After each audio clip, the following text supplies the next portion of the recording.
Welcome to Biztech's Enterprise Technology Show. Hi, I'm Brian Fernandez, and today we have Jessie Xia. She's the Chief Information Officer at Thoughtworks. Thoughtworks is a NASDAQ-listed global technology consultancy that integrates strategy, design, and engineering to drive digital innovation. Now, with over 10,500 employees across 48 offices in 19 countries, it has spent more than 30 years delivering impact to help clients solve complex business problems using technology as a key differentiator. As the CIO, Jessie today is going to give us some interesting insights from the inside and really from a non-technical perspective, as she will share. She's not a technical person. With that, Jessie, welcome to the show. Thank you, Brian, for inviting me. It's such a pleasure to be here. So like you mentioned, I'm going to focus on a lot of things beyond technology, but I think it will be super useful for anyone who's doing any technology roles as well. Now, for a start, can you give us a little bit more detail on Thoughtworks, product and service offerings, and also your APAC footprint? Sure, I think you just covered a little bit already. So Thoughtworks is a leading global technology consultancy, and we're not super big. Globally, we have about 11,000 people, and we are a leading global technology consultancy that integrates strategy, design, and software engineering, and enable our clients to thrive. Now, Jessie, you're the CIO globally. And so I want to ask you then, in general, when people think about the IT department or internal, they see it as a cost center. Yeah. Some, however, really look at IT as a driver of value. Now, what is your view, and tell us how and you would challenge this notion? Yeah, I think you're right. Even many times when I go to an event, introduce myself, introduce what I do at Thoughtworks. When I say I'm a global CIO, I'm providing IT services to the company. And a lot of time, the responses were about, oh, you manage a cost center. So the impression is really most of the IT departments are viewed as a cost center. However, we have done quite a few different things to change the perception and also provide a much higher value than a cost center. Now, so then tell me then, as the CIO of Thoughtworks, what are you doing differently when you run your IT function at Thoughtworks? Sure, definitely happy to share. So I think before I share the details, maybe I can introduce a little bit about my background. Then you can know why I do things a bit differently. So I have about totally 28 years in tech industry, and with 19 of those years in Thoughtworks. I have done many different roles in Thoughtworks, including playing the role of head of people. And I also did a software delivery management as well. And there was a few years I was managing head of operations for the China division.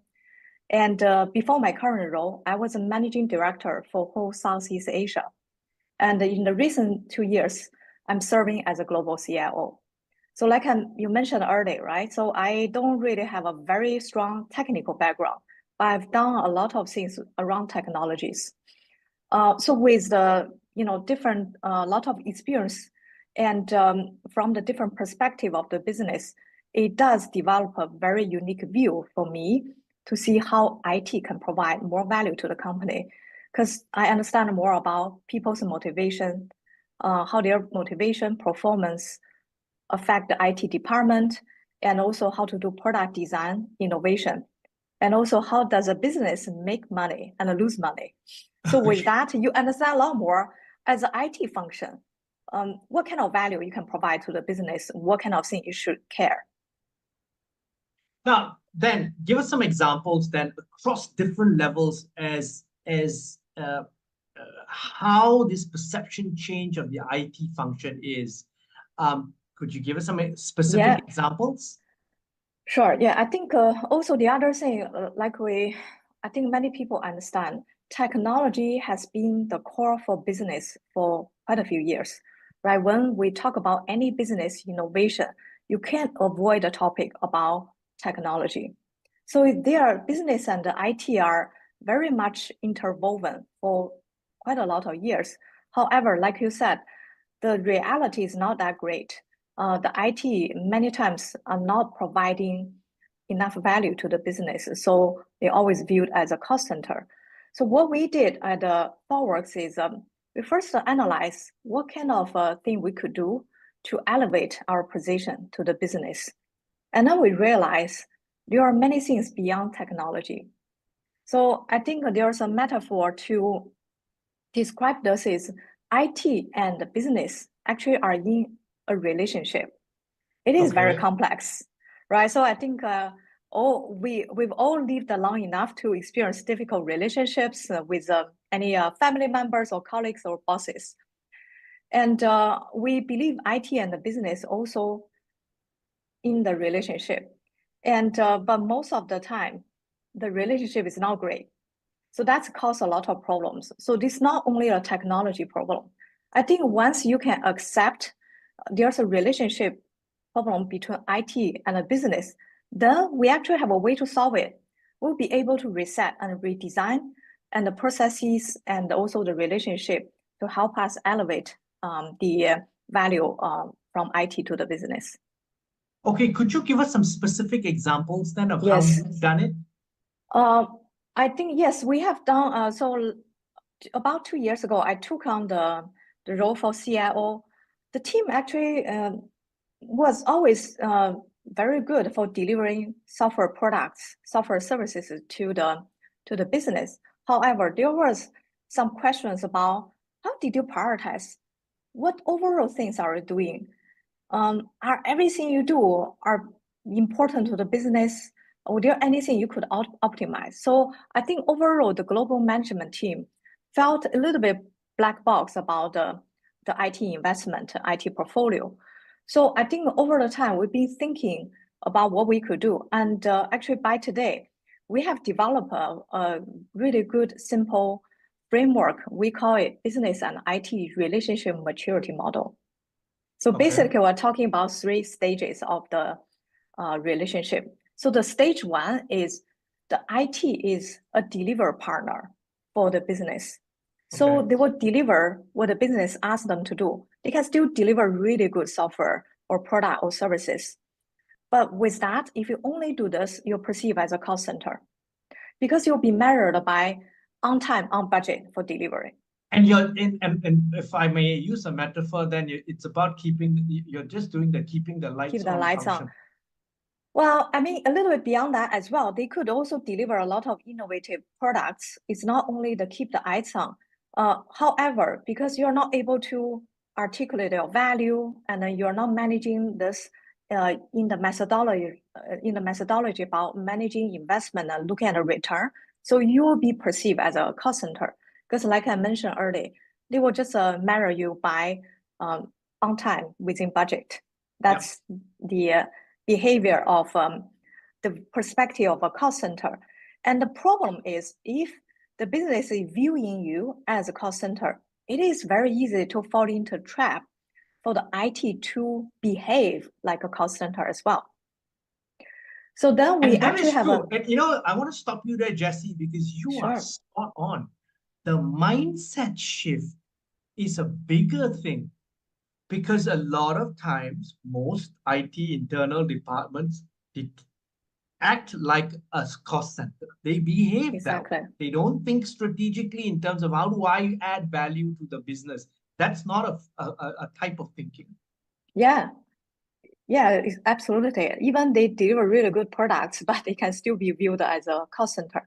So go on the next stage, what the IT can elevate to is becoming a solution partner. And then they are actually enabling the business. For example, they're providing consulting services and for the business and bringing some capability, they can co-create the solutions. So with that, the typical behavior is the business will tell them the business problem, tell IT there's a business problem, but they would expect the IT to work with them side by side to co-create the solutions. So this actually brings to the stage of a business enabler already. So no longer only be seen as a cost center, they provide extra value. So for only be a delivery partner, a lot of time, the behaviors or the pattern is the business identify the problem. They even identify the solutions. What they are looking for is just a solution execution partner. You just delivered it. You don't really participate in any of the strategic discussion. You didn't participate in the solution design as well. So in stage 2 already is better. But actually the stage to move to is we call stage 3, being a strategic business partner. So this you will be perceived as a high value creator. This is very different. So from the involvement perspective, so if you're a strategic partner, you'll be involved very early in the business strategy discussion. So even when the business is identifying what is the pain point, what are the problems, also refining what are the real problems, you get in, you already discuss with them, and then you participating in solution shaping, and then you do solution execution, solution monitoring as well. So for these three stages, we're not saying you only do one stage. Actually, if you move to stage 3, means you can do things for all the stages.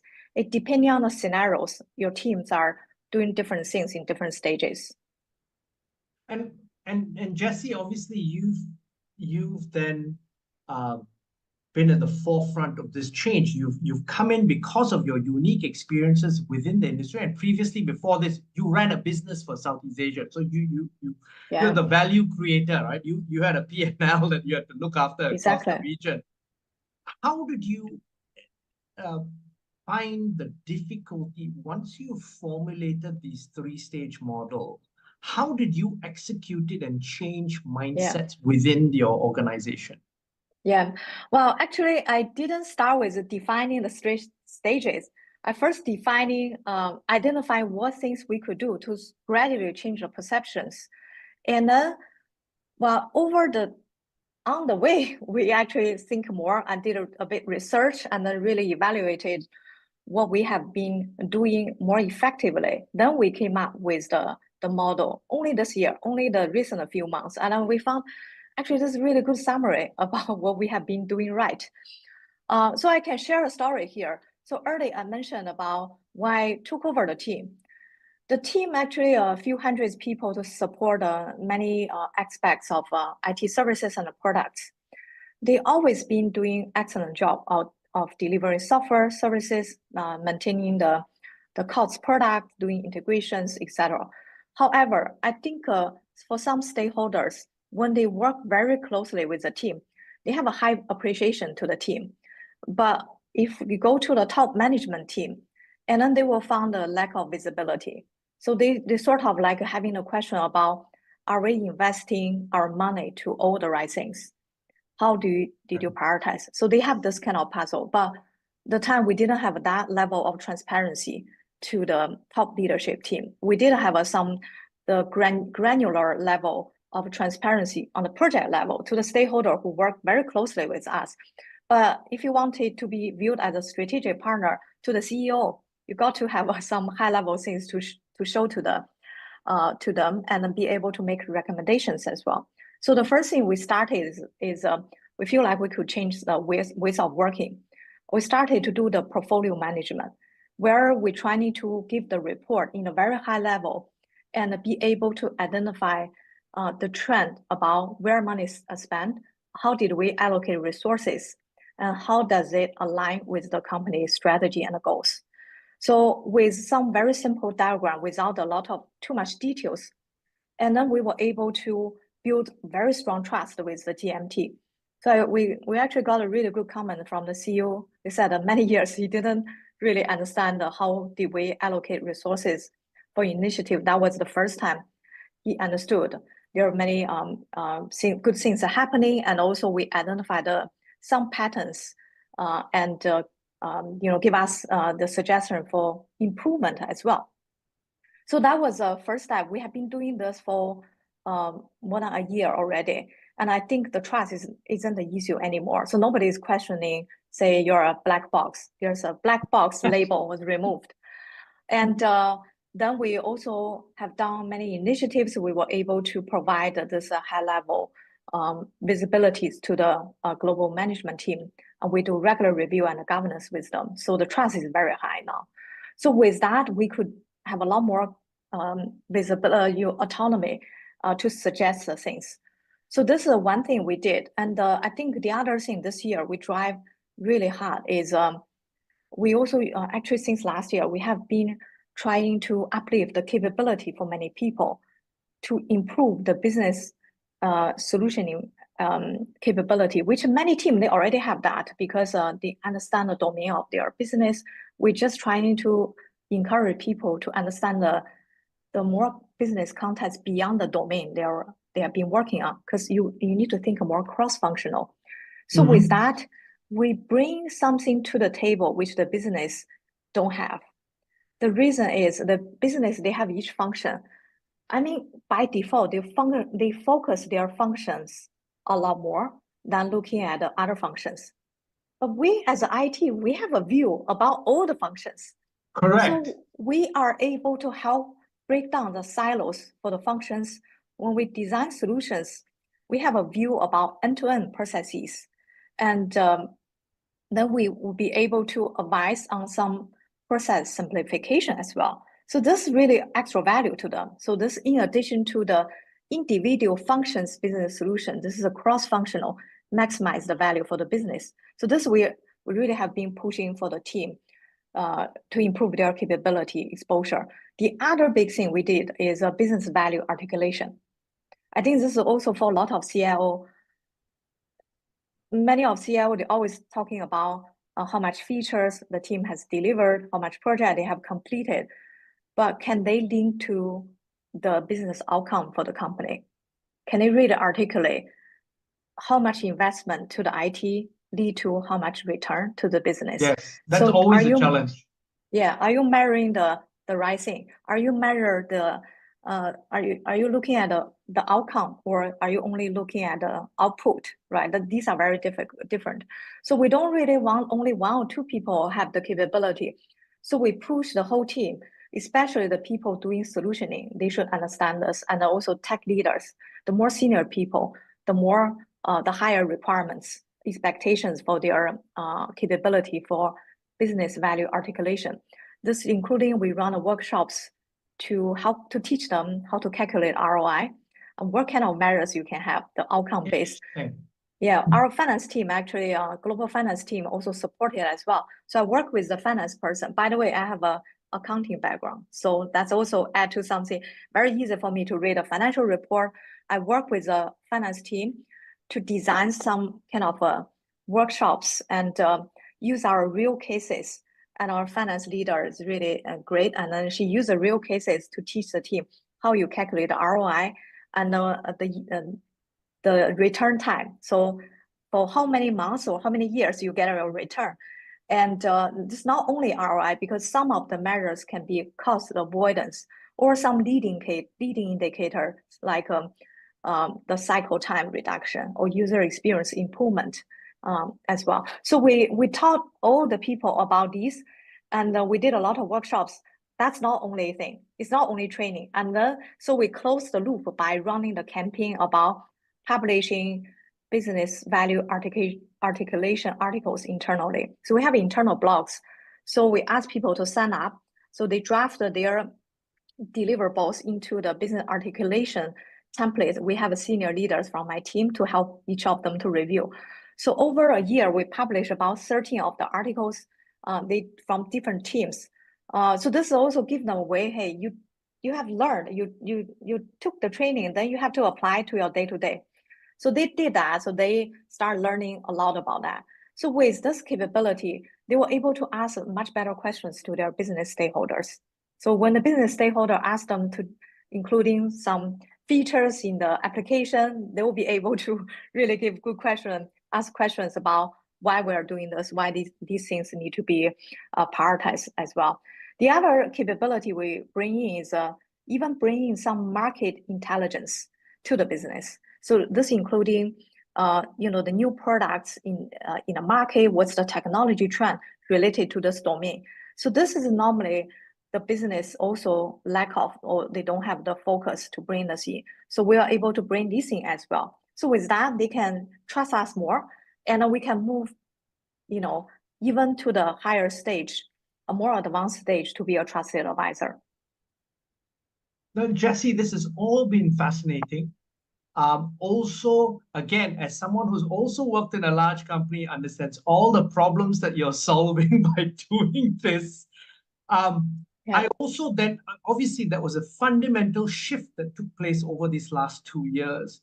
But one of the things that's going to be another fundamental shift, which probably is already happening within your organization, is the impact of AI on internal IT. What's happening at Thoughtworks from an internal execution of AI, and how is that going to impact the workforce? Yeah, definitely the general AI topic, and it has been everywhere for all the topics. So I think we started to do a lot of experiments. 2 years ago, even I just started in the team.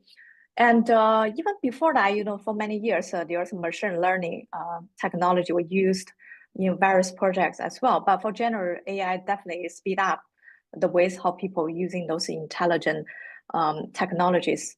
So yes, in order to encourage people to adapt the skills faster and having the change, we have done many different trainings or even run 2 specific hackathons focusing on AI innovations. So with these, I think we foster a really strong culture there. And some developer tools are being used, and design tools, analysis tools. Even there are some experiment internally. We build a very quick, those tools and a team can use on their team level. On the other side is we have been embedding general AI capabilities in many aspects of our applications as well. One typical example is we need to do software maintenance support of our team as well. We actually use a lot of general AI capabilities. For example, the ticket handling, right? And then currently, and more tickets are being handled by Gen AI, not by human. And because we have a lot of history about how we solve these problems, this knowledge all in our systems, and then the general AI can just use the past knowledge along with large language model to just solve the problem directly, or for the more complex one, they can assist the human to do it. So they save a lot of time for the human to do all the manual work. So this is actually a very good thing. I think many people, they probably feel this general AI capability can be a threat to the workforce. I think that's not the case in my company, because we are a technology company by nature. So people are expected to continue uplifting their capabilities anyways, and keep learning new technologies. So people are very excited to adopt these more advanced technologies and then move themselves to more strategic work instead of doing more like, this work, the boring, very manual work. So Gen AI helped them a lot. We can free up a lot of people's effort and move their focus to a lot more strategic initiatives. And that's really the case, isn't it? Again, from a technology company, as a consulting company perspective, it's really about freeing up resources to do the AI, to do the mundane stuff, freeing up resources, growing the business while keeping the headcount fixed. Exactly. That's very true. So by the way, over the last 2 years, I think also because of economic downturn and many companies have to reduce the cost, control, same for us. No new budget added at all, but we were able to fund it. We were able to fund a lot of new initiative from the top leadership team and get our portfolio very aligned with the business strategy without adding any new cost. So this is very impressive. This is really not only how we can align our work to the goals, but on the other side, we reduce a lot of waste because many things we don't need to do or something we could automate by general AI. So then we can free up people just do the more strategic work, which is more valuable to the business. Now, Jessie, can I ask you then, which a lot of CIOs would want to ask you this as well. You're a consulting company. When you were doing these AI initiatives to help your internal processes and stuff, and you mentioned earlier that you had some hackathons, did you use in-house developed solutions, or did you buy and stitch together existing solutions? What did you see value translated into the business the quickest? Yeah, sure. So I think definitely it's a combination for that. So even in our portfolio, we have a lot of commercial off-the-shelf products. We also have homegrown products as well. But over the years, we have to keep evaluating and sometimes sunset things we built or even decommission the things we bought because of each company is developing more features and also ourselves, we found some cost product, they are getting stronger and stronger. So no point to just continue building our own products so we can decommission our own thing as well. So I think it's always a combination. And during the hackathons, we normally like a Google is our strong partner.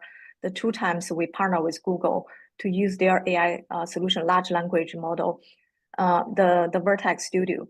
So Google has been supporting a lot. So, on the foundation, right? So we definitely use the external, the language model, and also we build some customer layers and also with other innovation ideas as well. So I guess for the innovation, for the hackathon, because one of the key goals is for learning. It's not necessary to say, hey, you get some idea, you build a product, it has to go production. That's not a 100% expectation. We also set a clear expectation. One of the key goals for the hackathon is to learn, to apply your learning to some hands-on development. So if your product is not selected to be invested continuously, don't get upset for that. So we actually didn't do much about development for the things came out from the hackathon because there are a lot of existing things we could use already. And the existing product is doing much better than if we have to develop, it's much higher cost. But people learn this capability very important because there are still many things we have to do by using our own general AI capability and doing development and doing customization on top of some of the large platforms where those are giving us competitive advantages. Jessie, it's been a great conversation. I've really learned a lot. But before we leave, because we've run out of time, unfortunately, any final thoughts you'd like to leave the audience with?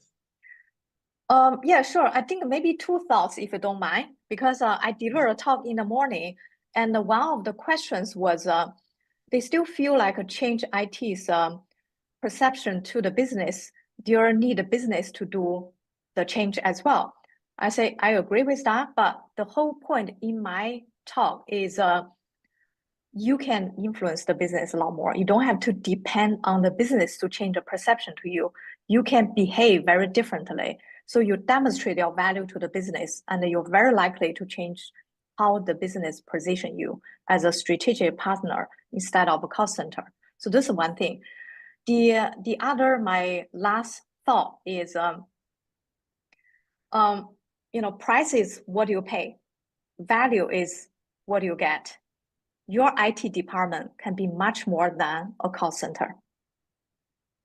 And that's a fantastic way to end that. Jessie, thank you very much for taking your time to be on the show. It's been a pleasure. Thank you, Brian. It's a pleasure of me as well. Thank you so much. We've been speaking to Jessie Xia. She's the Chief Information Officer at Thoughtworks. I'm Brian Fernandez, and you've been watching and listening to Biztech's Enterprise Technology Show. This interview will be on our website, www.biztech.asia, as well as our syndication partners, TV stations, radio stations, and websites. Thanks a lot for tuning in.